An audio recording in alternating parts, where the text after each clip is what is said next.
Of course, compliance is a part of what we do, but we can automate so much of our compliance piece. Compliance is going to go by the wayside as far as where our focus needs to be and where we're really building that relationship with the client. And advisory needs to be the primary focus.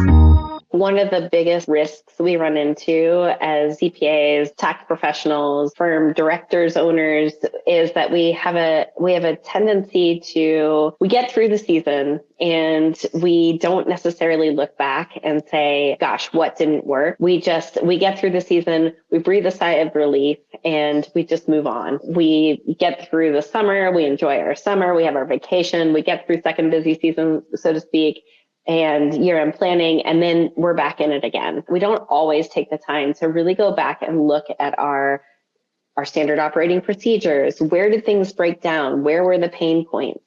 And I think that is one of the number one ways where we lose capacity. And I see this all the time. I've been speaking at a lot of conferences on this move to advisory. And I think it's vital for a profession that we're moving away from the compliance piece. And of course, compliance is a part of what we do, but we can automate so much of our compliance piece. And as AI gets better and better and better, and tools out there softwares get better and better, compliance is going to go by the wayside as far as where our focus needs to be and where we're really building that relationship with the client. And advisory needs to be the primary focus.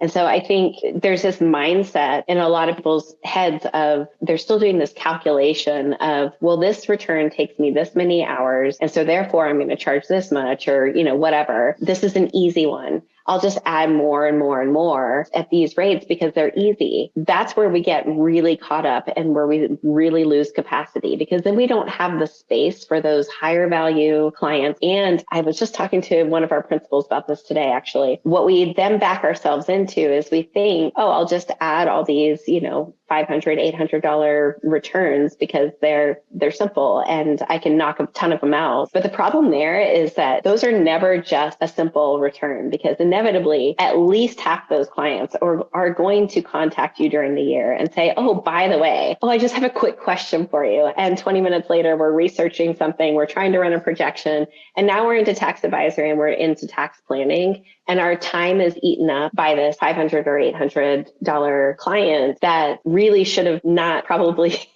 been in that space. We really need to have an advisory first focus when it comes to the kind of clients we're taking on, so that we do have that capacity, even during tax season, to be able to be having those conversations and adding the value to the relationships and building those relationships with the clients where we truly can add so much value from an advisory and planning standpoint. Yeah, absolutely. And that's where we see so much of the industry moving to, is it really is all about the value of advisory. It's not just about getting forms submitted anymore. There's so much more that goes into it. And like you said, being able to reflect, to understand what changes need to be made so that we have a better process next season are all so key. So do you have certain ways that you either identify or try to look at clients who may be overlooking that strategic support, that advisory that they really need? And how do you help to showcase that?